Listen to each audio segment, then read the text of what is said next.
Everyone remembers that Weezer song, right?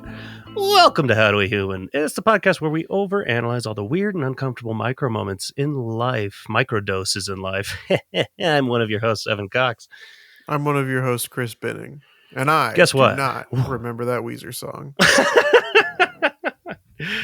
Today we're talking about drugs. And this was pitched by Chris, and I'm dying to know why. I feel like there's a story you'll find here. out. I'm very excited. But before we find out, Chris. Yeah. I gotta ask how you're doing. I'm doing all right. This is going to be a pretty vague story. But basically, I was at work, and I caught wind that there was going to be somebody, a customer in the workplace who was going to be arrested. Oh. And I was going to be one of the employees that was nearby when it was going to happen. So it was basically like a heads up, here's what's about to go down. Didn't tell me who, didn't tell me why, didn't tell me anything other than if you see a bunch of people swarm over, this is what's going on. And so of course, I was like, I want to see what's going on. I want to see if I can eavesdrop, get a little bit of that hot goss. Gotta have it. And of course, once I didn't really tell anybody that it was going to happen. I didn't know, how much is classified. Right. But somebody else must have, the word seemed to have spread pretty quickly because there were a lot of other employees over there. But, out of nowhere, there's just a swarm of people that come over. And they're waiting for this person to come around the corner, basically. Again, being extra vague given my workplace and the whole situation. But essentially, everybody's just waiting there for him, ready to go. But there are still other customers in the area. They didn't clear out the space. They've still got people wandering around. Interesting. And this is, even though a lot of the people who are about to conduct this arrest are in their plain clothes. Mm-hmm. It's still pretty obvious that something's going on. Not plain enough. And so of course the nosiest people start coming up to me and they're like, what's going on? They sound nosy. Yeah. What's going on over here?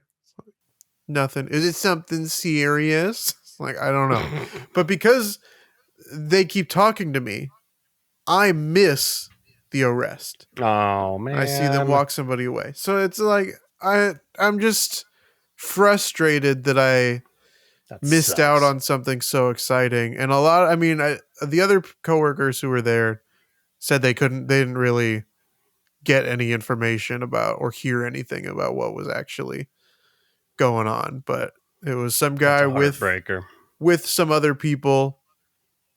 They separated him from his group and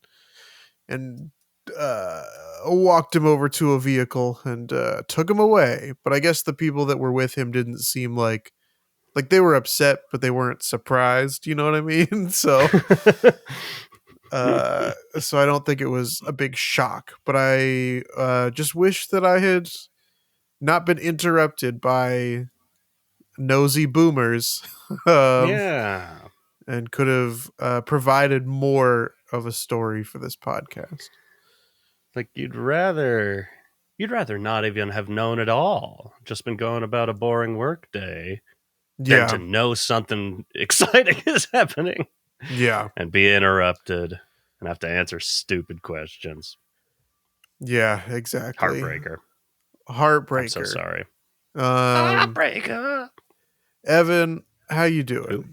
Hey, I'm doing all right here in, I want to say the shadows, but like the room Here in behind the me is bright, shadows.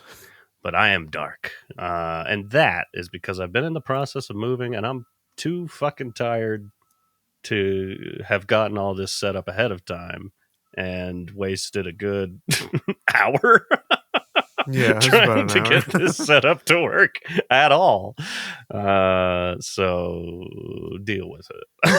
I think that I, it's good though because, and not to segue into the main topic because we still got to know how yeah, you do it, but like I think it's a good good thing point. since we're talking about drugs and my setup has more light, yours is a little darker, cloudier, harder to see.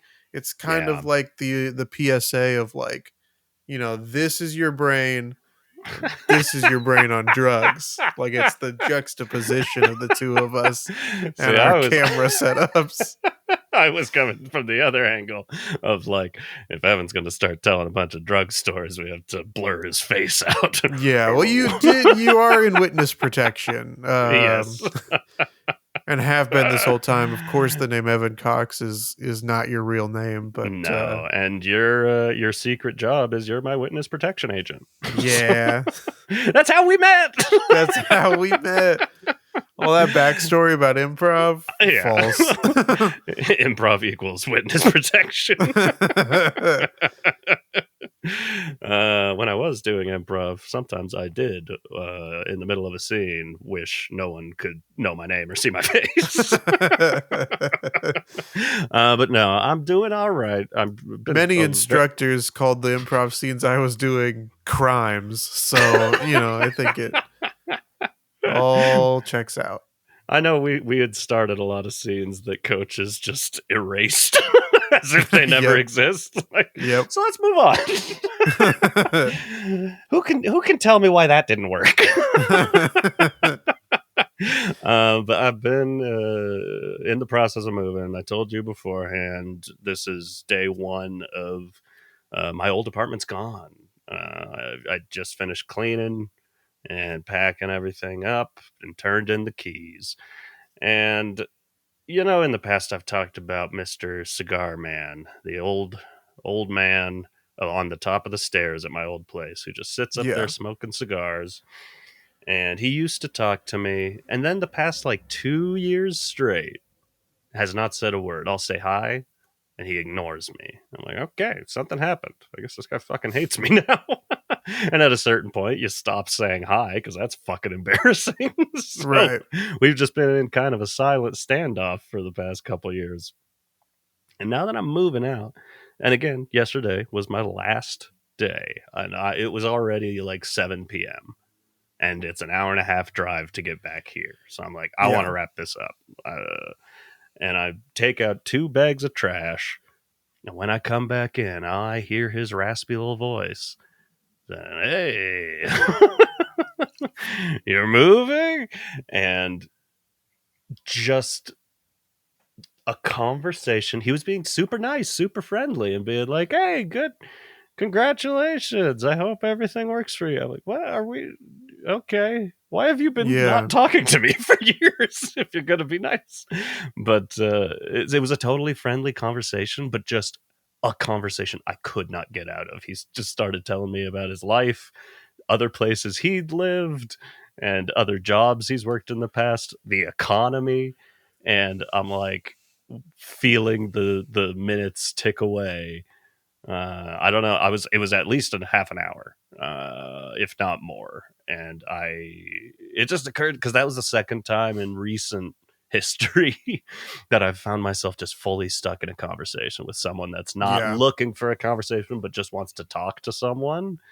And I respect about half of my elders. And I Yeah. want to give them that moment. I know I'm going to be old at some point and be like, have you heard of a podcast called How Do We Human? Someone's going to be like, we don't care. And that'd break my heart. So I just gave him my time. But it's just like, really? Today? Right now? 7 p.m.? When I really want to go home so bad? This is when we're going to capture me in Yeah. conversation? But I'm glad we could leave on good terms. I left on good terms with most of my neighbors. Got some Did good he have goodbyes. anything bad to say about the landlord? Yeah. Yeah. Yeah, he used to own the building, and so she had bought it from him, and they'd worked together for a few years. So, yeah, it's everybody knows. It's an open Okay. secret. Yeah, all right. Is what it is. But sometimes when you're just at your wit's end, it's nice to just be on drugs. Is that a good Great segue? segue. Thanks. Yeah. Now fill us in. What's going on? Okay. This is another work story. Oh no. Now, for my job, occasionally we get drug tested. Or Oh there's, yes, of course. surprise inspection kind of deal. Yeah. Randomly, quote unquote, random selection of employees have to uh, submit to a urine test. Yeah. This had happened, a couple times a year pre-COVID, and then um, unless they suspect someone, it hasn't happened since COVID. It happened one Okay. time because they were very suspicious of an employee. That employee was randomly selected, failed the drug test, and got fired. Um, you might also be thinking, whoa, if you've got to take a drug test, you must get paid a lot. 'Cause it must be pretty important. And you're wrong. It's a fun little thing where you could lose your job because you put certain lotion on Oh that yeah, has absolutely. CBD legal in the state you live in, but Eating if too you many use that poppy seed lotion, then muffins. you eat too many poppy seed muffins. And I love poppy seed muffins. They're so Probably good. my favorite muffins. It is my favorite muffin. Glad to hear that. Is that because there are drugs in there? I don't know. Maybe. But, You can't get enough. but but yeah, it's because there's so many different things that are quote unquote, not quote unquote, they are legal in California. But you can quote it. That's actual put quote it on the unquote. record. Yeah, I'm on the record as saying that things like CBD and marijuana and poppy seed muffins are all legal in California.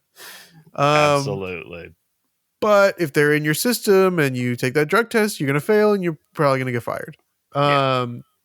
With very limited exceptions. Like one of my coworkers got randomly selected like 8 years ago, failed the drug test, but not like for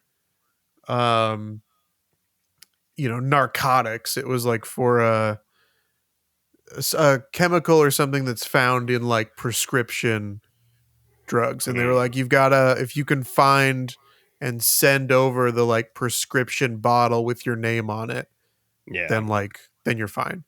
And so she was able to do that. But anyway, after basically a 3-year hiatus, they're back, baby. They show up 2 days back to back that I'm working. And because one of the people that I work with overheard, like they were coming back the next day because they're trying to get 2 people in particular. The people that we assume it was then, called out the next day. But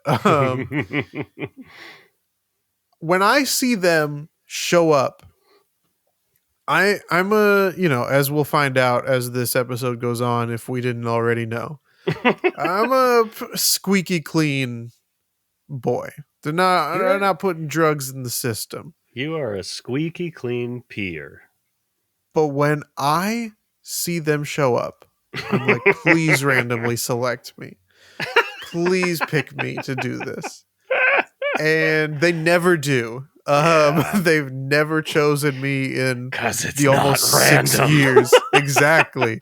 Well, that's the thing is sometimes they do like they're going for somebody and then they pick somebody else that they're just like, we got to make it look like it's random, but everybody knows that it's not. Like when my fiance worked at the same place that I do, when we worked together, Yes.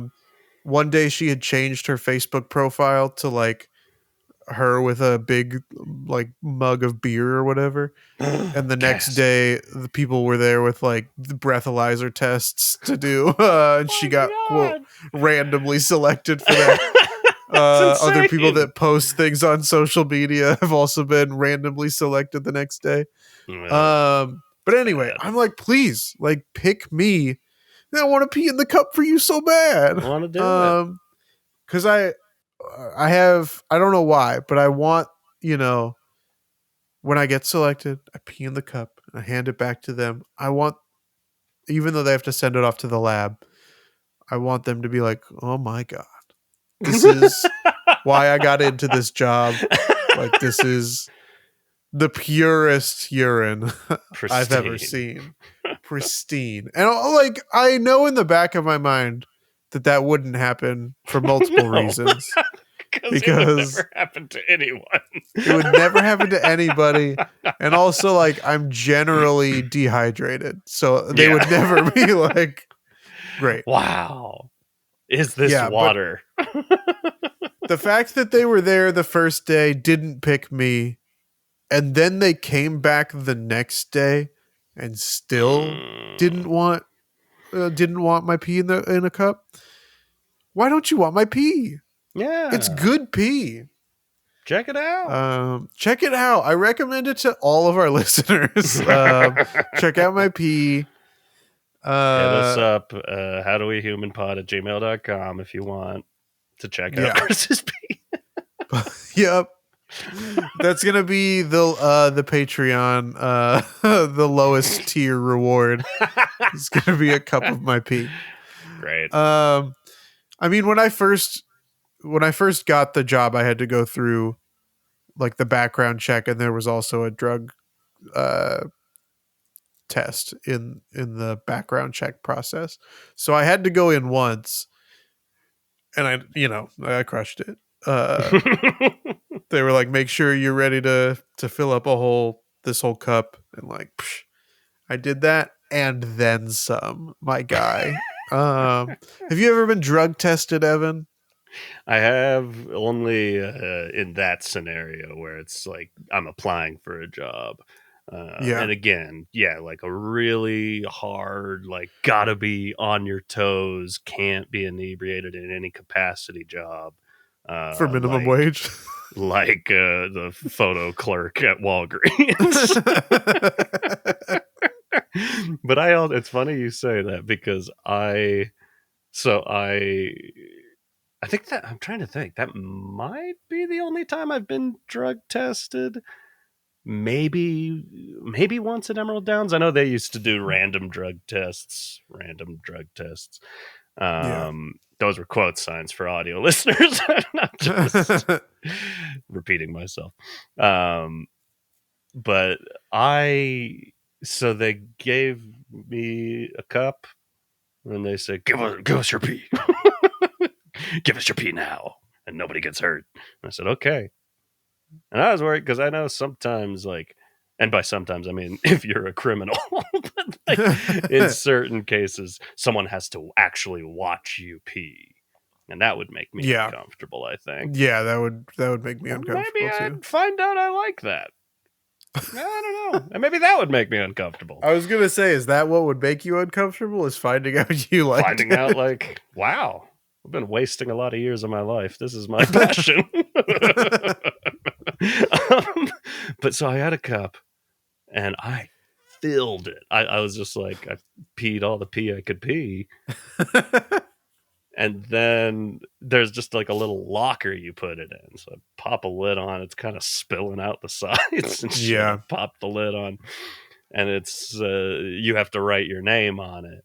And so I'm like, I want to be official. So I wrote Evan Andrew Cox and the date. I think you needed the date on it. And I opened the locker, and there's 3 other cups of pee, all with like first initial, last name only, and like this much pee in it.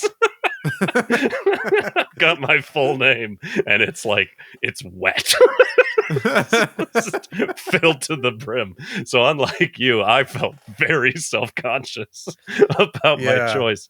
And then when I was putting it in, I saw there actually is a mark on it. They only want you to fill it to like the halfway point or whatever. I was like, well, sorry, Well, but enjoy. Erase my name. a little something. Treat yourself with. Treat yourself. If you found out that you enjoyed, being watched,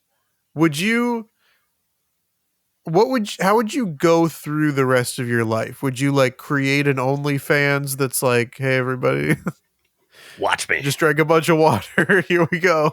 It feels like a reverse OnlyFans where I'm paying them. That would be a weird business model. Just paying people, get on the live stream, I'll give you money. Hey, that could work. You can make some money that way. But if this is not a stretch, get ready. If you found out that you like being watched while you urinate, you're in luck. Nice. Thank you. Nicely done. Last thing for drug tests. One of my friends who was randomly selected this time, when she was like, it was when she handed the cup back to the guy was like, the perfect temperature. That's a weird thing to say. That's like when I get why he's saying it, because like you don't want like, you know, people to take somebody else's stuff or to take water or something and pour it in there. But still, weird thing to say to a person that just handed you a cup of pee. Like, but that was what I got, just the right temperature. When I had to bring my stool sample in, and the woman's just like, "Oh, it's a perfect, beautiful color." I don't want this conversation. I want out, please. But I probably mentioned this in some other episode, but the end of that drug test, how that went, was me and my good friend. Maybe I don't want to say their name. I don't know. I don't want to get them in trouble. But we had both applied for this job, and we both did our drug tests on the same day. And we, we like to smoke a little marijuana, but we were broke at the time. So there wasn't a lot of that going on, but there was a little of that going on if other people had stuff. So, you try to get it out of your system, whatever. And we did our P tests, and it was like 2 weeks without hearing back or so. It was like a long enough time that we'd kind of gone like, maybe we're not getting the job. And this was in Seattle, and in Seattle they do every year something called Hemp Fest, which, like, I don't know if Willie Nelson puts it on, but he often is there. Just kind of, it's for all the people going like, legalize weed, which obviously it has been now. And then a bunch of bands playing shit, and people are selling edibles and things like that.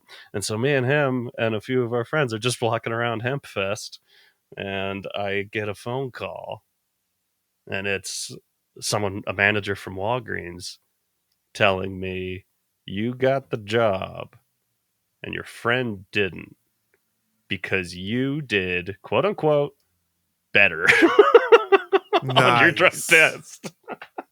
But so we're here having a fun time, and now it's my job. It's not. He put it on me. No, I did better. Walgreens standards.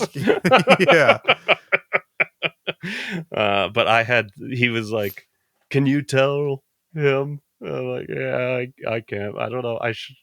But I was there with him. It's not like I'm not going to mention it, but it was so awkward to just be like, sorry, I got the job and you didn't get the job. That's such a weird thing for the manager to be like, I hate telling people they didn't get the job. Can you do it? Person who doesn't even work here yet. You could consider it unprofessional. I do.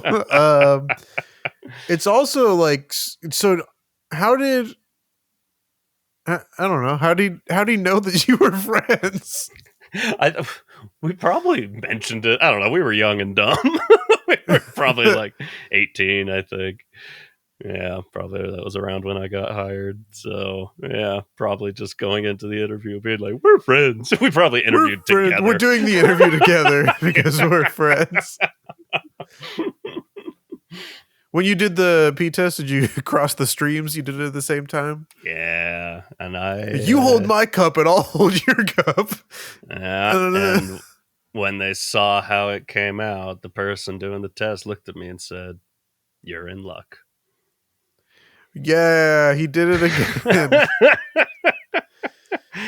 Chris, how squeaky clean are you?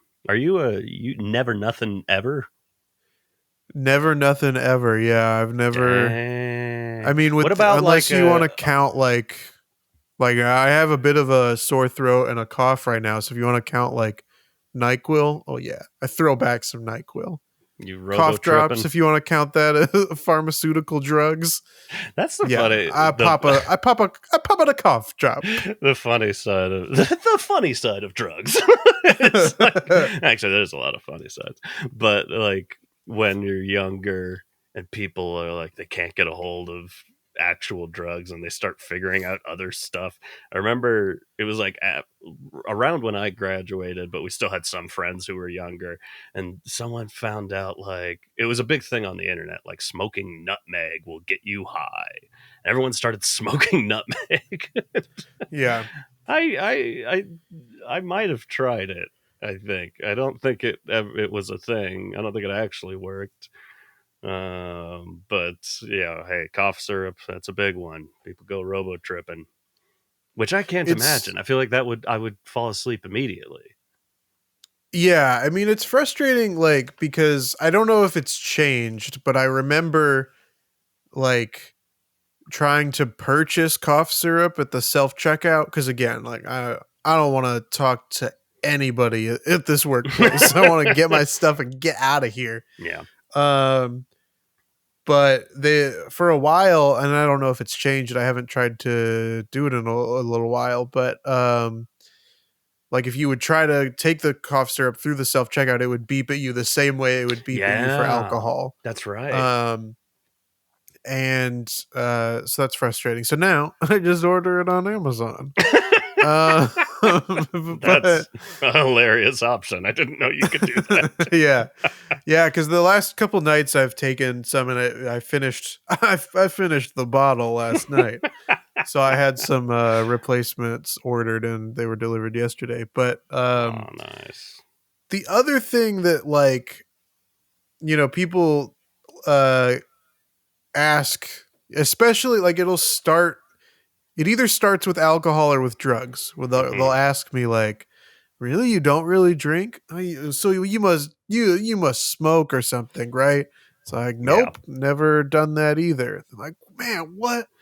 Everybody's got a vice, man. What's yours? I'm like, eventually it comes out that like it's probably sugar and like it's garbage. It's probably physical media.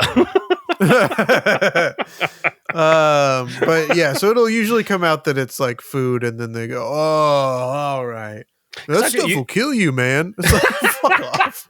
Fuck right off. I forget. Are you also? You don't drink caffeine either? I don't. No. Yeah. Well, me either. So we're a couple of sleepy boys. Yup. Piggybacking off of your robo tripping yes. quote. In college, some people that I was friends with. This is the most quoted episode. Can't believe it. But in college, some of my friends were like, "Oh, you know, something fun to do is to take Ambien and then try to stay awake because you get all loopy." This is what I'm talking about. And like that stuff just like it's never appealed to me. Most like the effects of drugs have never appealed to me. Yeah. You like to be in And control of your mental faculties. yeah, I think, and again, I've never done it, but I would assume that most of the drugs out there that I would do would probably make me paranoid. I just Sure. feel like I know that about myself. Yeah. And so I have no interest. But even like if I were to take NyQuil and then try to stay awake for as long as possible, like that's not like I wouldn't ever think to do that. Yeah. It's like I take NyQuil to go to sleep and to like get over a sickness. I wouldn't. Why? I don't need any avenues to take down the NyQuil lane. Like I got it. This is the purpose, and I'm sticking to it. Can I pitch a new theme song for NyQuil? Please. Drink up, come on, get over the sickness. It's good. Thanks. It's good. You remembered what you wanted to say? I did. I wanted to talk about, you mentioned prescription drugs. So have you never, like, broken a leg or seriously injured yourself and needed some sort of Vicodin, no, I don't think so. Oxy? No, I haven't. I've never broken a bone. So yeah, I can't. Maybe there have been a few like prescription like allergy meds maybe that I've had, but nothing like for pain relief or anything. Okay. I had that with that one. I had one wisdom tooth that needed to be surgically removed. The others they just yanked out. This one was impacted and they had to cut into my gums, sew it up and shit. So I had to be put out. And for pain, they were going to prescribe me some painkillers. And you need someone to drive you in this situation. Yeah. So I go in, I go under. They take out the tooth. I come to. I don't think I went to sleep. I just couldn't feel it and got crazy loopy and giggly. It was very laughing gas feeling. And so I get my friend Mike was kind enough to drive me. He's sitting in the waiting room, and like I've never been when I was in high school. I mean, meth was very popular. And eventually so was heroin. But king of them all was like Oxycontin or Vicodins or just prescription meds. There's a lot of kids taking prescription medications, abusing them, and tripping at school. So I was aware of this, and I had never done any of that stuff. I was a squeaky clean boy all through until like maybe about senior year of high school was when I started drinking, and probably around when I started smoking weed. And that's about all I do. I've never done mushrooms or LSD or coke or anything like that. I'm as close to squeaky clean as a drug user can be. I'm clean enough that when I go to the doctor and they ask if I use any recreational drugs, I say yes, marijuana, and they say okay. Anyways, so I have to get wheeled out to the waiting room because you're not allowed to walk yourself out, just like at a hospital. Same deal. Anytime you've been put under or put in any sort of drugs, they'll put you in a wheelchair and walk you out. And so Mike's sitting there, and it's there in the waiting room that they bring me the bag of pills they're giving me, and the doctor is telling, or the dentist, whatever, surgeon general is telling me. So the surgeon general came out. The surgeon general showed up. He gave me a bag of drugs. He said, we're giving you a couple days worth of Vicodin and 2 weeks worth of oxycodone. Which I don't know the difference between oxycodone and OxyContin. Obviously, they're related in some capacity. I think OxyContin is stronger, but similar idea. And me in my fucked up state, because I'm still loopy as shit, I look over at Mike and I give a big thumbs up and a smile. I go, yeah! And he just like buries his face in his hands. It's like, shut the fuck up. And then he took me to get a chocolate milkshake because he loves me. And I needed it. But so that, I mean, genuinely, not to go straight from that to get a little bit serious, but I'm like, ooh, I saw it. I feel like 100% I started getting a little bit addicted to these pills because they said they gave me a couple days worth of Vicodin. They lied. They gave me way more Vicodin than it. And this is the problem. Not to get on a high horse about drug use, prescription drug abuse in America, but it's just like they give you way too much shit. I didn't need 2 weeks of oxycodone Yeah. for a tooth removal. And so, I got my wisdom tooth took out. I should have taken like 3 days off of work, maybe. But they gave me 2 weeks of oxycodone. So I took 2 weeks off. I was like, this is going to take a while to get over. And I just laid on my couch, popping oxycodone for 2 weeks. And it was definitely, I was glad to have gotten myself out, but it was like, I didn't do shit. I just laid on the couch watching movies and being high all fucking day. Yeah. It's a dangerous stuff, and y'all stop passing out those drugs willy nilly. This is another college story, but Hell yeah! when I can't remember which class it was. I remember the room that I was in, First class, but I don't remember which class. I want to say it was like history of like radio broadcasting or something like that. Ooh. But it was we were getting ready to take a test, and Wow. the guy next to me had like a Ziploc bag of pills. Like all the same pill. It wasn't like a hodgepodge, but it was all the same Yeah, pill in just a Ziploc bag. like And he focus was stuff like, or speed. yeah, he was like, oh, do you want one? It'll help you focus. So weird. And I was like, no, I'm good. And he was like, it's not drugs. Well, the way you're using I it, isn't it definitely though? exactly. Like I already like mostly thought it was drugs, but now I definitely think it's drugs. It's not drugs. But yeah, I mean that's the only time really I think that I've ever been offered drugs.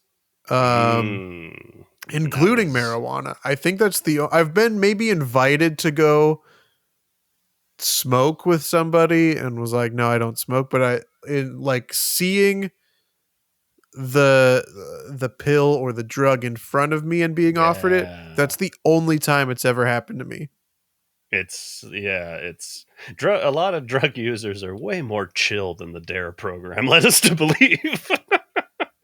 And I do want to talk about the D.A.R.E program. I'm glad you also experienced the D.A.R.E program. It was Yeah. good times. Yeah, yeah, I guess for me, like weed was just, yeah, like my close friends started doing it around the same time, and I'm like, sure, fuck it. The fucked up thing though is the first time. I don't know if this means anything to you, but the first time I ever smoked weed was like the most intense way you can do it. It's called knifers. So you Okay. you break the bottom of a glass bottle off. You know the old glass Arizona bottles. I don't think they make them Yeah. anymore, but you break the bottom of that off. I don't know how you even do that, but they figured it out. And then you take two knives and you put them on the stove so they get hot on the ends. And then you dab a whole nugget of weed and put them together underneath the bottle while your mouth is over the bottle and you just inhale the whole thing at once. That's the first time I ever smoked weed. It's apparently a very intense way to do that. That was a good time. Yeah, seems like a lot. It was a lot of preparation, but it was kind of fun. Okay. I like the ceremony of things like this. Yeah. Uh, the funny thing, like where I got at a certain point in my life, because now I will ingest marijuana, but I generally don't smoke that stuff. I used to smoke cigarettes, and I quit Right. smoking cigarettes and continued smoking weed. But then at a certain point, I was like, that feels, even if, weed is not good for you in some capacity, like the smoking of it has to be the worst part, right? Like, Yeah. so now I'll take gummies, and I do it like once every other month or so. I really don't. I'm pretty sober. Well, not sober, but I'm nearly sober most of the time. And so there was this one time we were out. I think it was like a pool hall or something. We were playing pool. I think it was the only time I've ever been to a pool hall. It's kind of fun. I'm not good at pool, but I like it.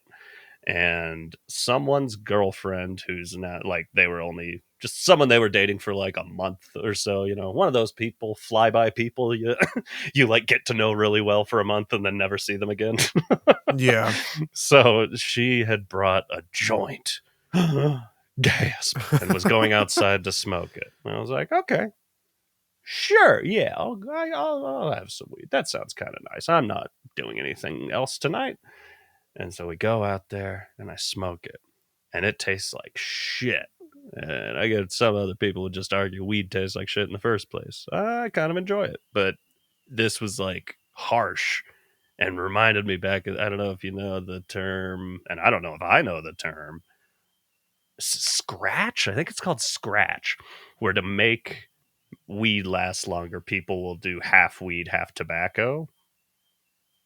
Oh, that sounds familiar. Not scratch. What's it fucking called? That's gonna kill me. Maybe it is scratch. Who knows? Scratch sounds like the most like made up drug term. Yeah, scratch definitely sounds like a drug term. You doing it? You got any scratch? It's not scratch. Can't be scratch. But I'll look it up. But anyways, I'm looking it up right now. I started because we can make. Dang, this was my guess, but I was so squeaky clean that I didn't want to say it and be stupidly wrong. Spliff. That's what Google says. No, Google says spliff. Oh fuck! I thought. Maybe it is. I might just have a different word for it, or maybe that's it, and I just don't recognize it. But anyway, regardless, I didn't want to make a scene, but I had quit smoking at that point. So I was like, oh fuck, did she just like give me something that's half tobacco? Because like I had gotten to that point where I'm like, I feel like I'm done. I did the patches, I feel like I'm out. Cigarettes, also a drug. Nicotine, bad fucking news. And so that I started getting really paranoid, because weed can also make you paranoid, certain types of it. And so I just like talked to my friend, and I'm like, because I didn't know her very well. I didn't want to make her mad. Right. And I told my friend who was dating her, like, you don't happen to know if that had tobacco in it, do you? He's like, oh, I don't know. Oh shit. I'll check. I'll check with her. I'm like, oh, okay. And he asks her, and then she comes like marching up to me. He's like, are you fucking kidding me? You thought that was that? And then they broke up like a week later. I hated it. It sucked. I was like, don't make fun of me. I don't want tobacco. But yeah, I don't know. Weirdly, a lot of my drug stories I've told already. Like them teaching us how to make meth in high school. Yeah. That's a fun time. And I could help you out if you need an assist. Let me be your Walter White. Yeah. That went well for them. Yeah. Famous happy ending. Yeah. Driving away in that car. You want to talk about the D.A.R.E program, Evan? I'd love to talk about the D.A.R.E program. The drug abuse resistance education. Genuinely. Or as everybody who went through that program called it, drugs are really excellent. I do remember that now. I do not think I could have told you what that actually stood for. I knew the D I looked it up drugs. while you were telling your story, because I also had no idea. I'm still on this spliff thing. Chop. I remember chop. Oh, okay. That which is just, it says it's like a slang term, but I didn't realize that's what a spliff was. So, but yeah, we always knew it as chop. Anyways, I was close. Okay. Scratch, chop. Sure. But back to D.A.R.E. But back to D.A.R.E. Yeah. I remember D.A.R.E, the program being like very much, you are going to start to see drugs everywhere. You're going to be You accosted. will not be able to escape it unless you pay attention in class for these 2 days. Otherwise, you will be helpless to drug abuse and you will die. Was kind of the vibe that I remember being put out there. Not a lie. At a certain point, you will die. Sure, it is. They're I mean, lying. Obviously, drug abuse and certain drugs are incredibly dangerous. But it almost like not in the same way, because it's one of these things can kill you a lot easier than the other one. But it was kind of preached the same way that like abstinence only sex education was, of like, don't go anywhere near anything or you'll die. Stay home. Yeah. Build a physical media collection. Be future proof.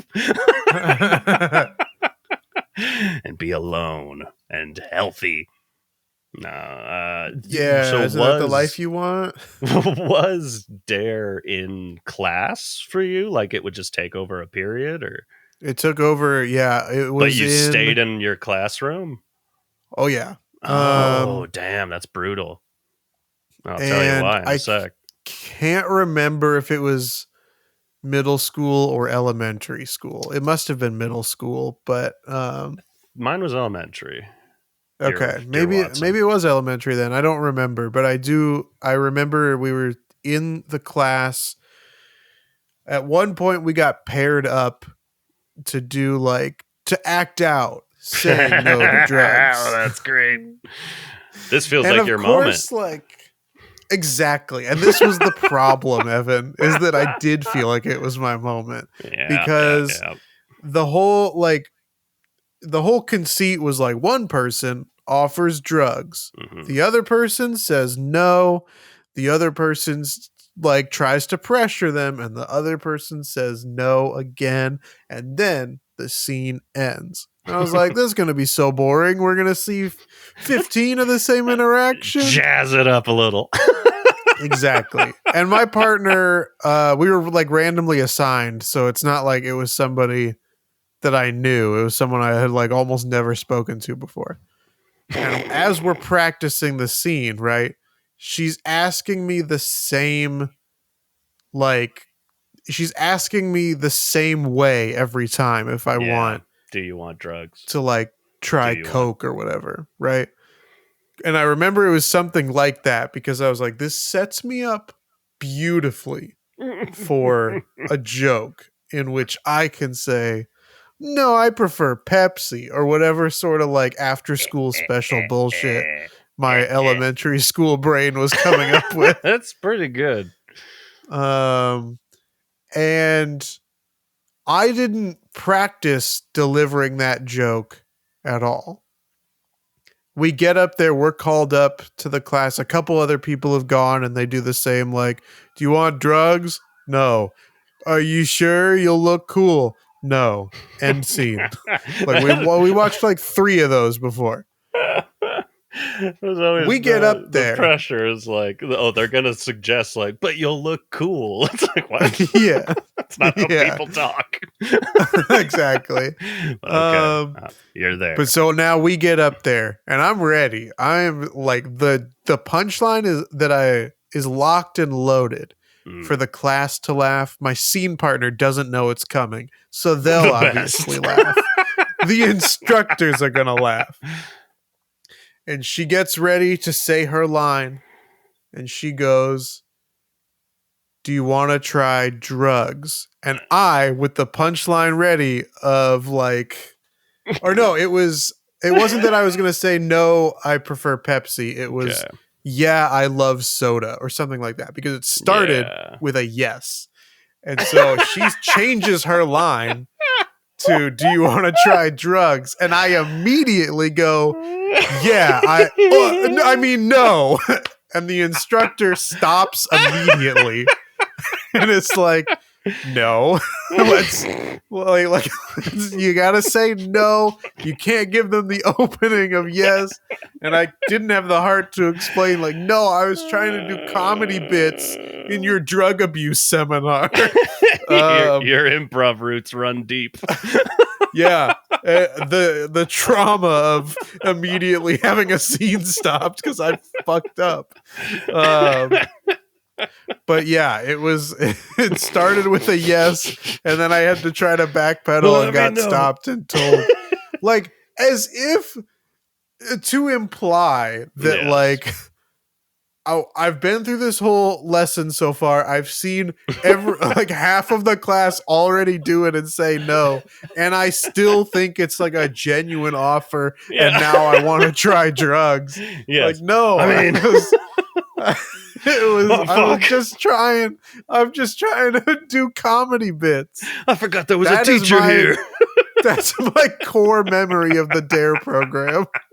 That's great. I love that. My memory of D.A.R.E is so much more positive than a lot of other people's, because I don't remember any fucking thing they did. Because you were high the whole time. I was high as fuck. I said yes. It didn't just happen in a classroom. We had this room called the demo room. Why was it called that? I don't fucking know. But it was a big, like, carpeted circular room, like almost like a coliseum. It had steps that went down to a floor, so all the kids would sit on these steps, theater in the round, like Shakespeare. Sure, yeah. And someone would stand in the middle and talk to you all. This room fucking ruled. This is where we would play with, like, scooter things. This is where someone would bring a giant boa constrictor we could talk. This is where the yo-yo guy showed off his wares. The demo room was everything. And the demo room was also where, I think it was just like once a month, you would go and do a class on drugs. And I don't remember anything like about every month you would go in there. I want to say it was like once a month, but I was also a child, so my sense for time wasn't fantastic. It still isn't, but it felt like a once a month. Maybe I'm just relating that to paths I did in high school. Just a once a month class to kind of keep you up on it. I don't remember any of it. I remember all the obvious stereotypes, but I might even just be remembering that because other people say it. I just remember an excuse. It was like an assembly anytime in high school. Right. Doesn't matter what the fucking assembly is. We're getting out of class. Exactly. That's all it was. And I loved it. I love D.A.R.E. It's my favorite memory that I don't remember. I do. I think I feel more positively about the D.A.R.E program than most people seem to feel about it. I did also in high school, my friend's mom was dating somebody like very high up in the D.A.R.E program. Yeah. And there was some big like D.A.R.E program convention in Orlando one summer. And so I got myself, one other friend, got to go with their family to Disney World for a whole week while his mom and her boyfriend worked the D.A.R.E convention. Great. Loved it. Best D.A.R.E convention ever. Would you do that? Would you run a D.A.R.E program as an adult? If they would, let's just say even keel. It's not a upgrade. You're getting paid the same amount you get paid now, and every day you're going to travel to a different school and teach kids about drugs. No, I wouldn't do it. It sounds kind of fun. I like the idea of doing something like that where you go place to place and, like, you know, do a public speaking thing, basically. Yeah. But I just don't think that I could pull it off, because I think the whole conceit of the D.A.R.E program is like a mild version of Scared Straight, essentially. Right. And I just don't think that I'm the right person with the right authority or gravitas to pull that off. But I will say that that friend, the mom's boyfriend, did ask me when because he knew that I liked to draw, and he was like, "We're thinking about doing like a D.A.R.E. like children's book, essentially with like illustrations." And so we talked about it a couple times, but overall, I just like I think I probably got imposter syndrome, to be honest. Of like, there's no way that I would be the best. You could do better. Like illustrator for this. Exactly. Like, I don't know. It felt like I get that. Like, there's no way. There's no way that you would want me to do this. There was a point when the restaurant I worked with wanted a giant cheeseburger in their window and wanted someone to draw it. And they asked me if I'd do it. And I was like, I'm not your man. But I know someone who is. Yeah. And it's like, I get the feeling. I'm like, I could draw a little bit. I kind of regret not doing it because it like, I don't know, it would have been a way to get paid for doing something creative instead of what the rest of my work history has turned out to be. You don't realize how few and far between those opportunities are. Exactly. So I do kind of regret not doing it, even if the subject matter is not necessarily what I enjoyed drawing. But that's my other, I guess, close story that's tied back to the D.A.R.E. program, I guess, is an opportunity I didn't take. You got a lot of negative feelings about the D.A.R.E. He should have pressured me. He should have been like, "Oh, if you illustrate this book, you'll look so cool. You'll look so cool. You can wear a leather jacket."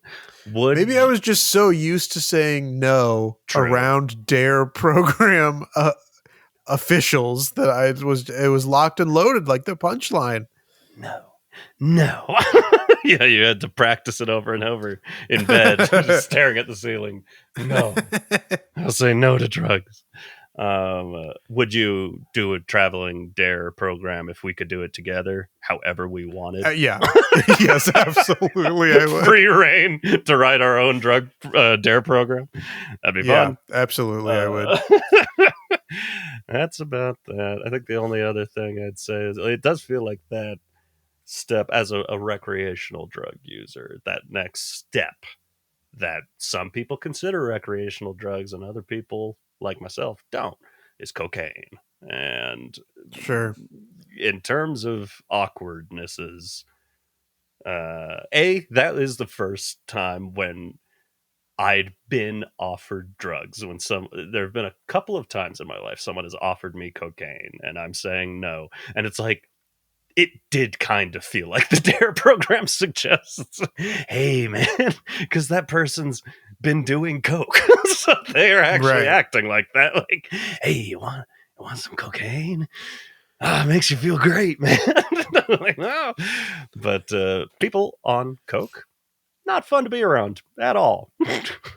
Yeah, I think that if you and I were to do the D.A.R.E. program, I would say that, like, obviously we should educate the children about the really like harmful things that drugs could do to your body. All those horrifying photos and diagrams and scans that they do. All of that, I think, stays. But another thing that would be important, I think, is like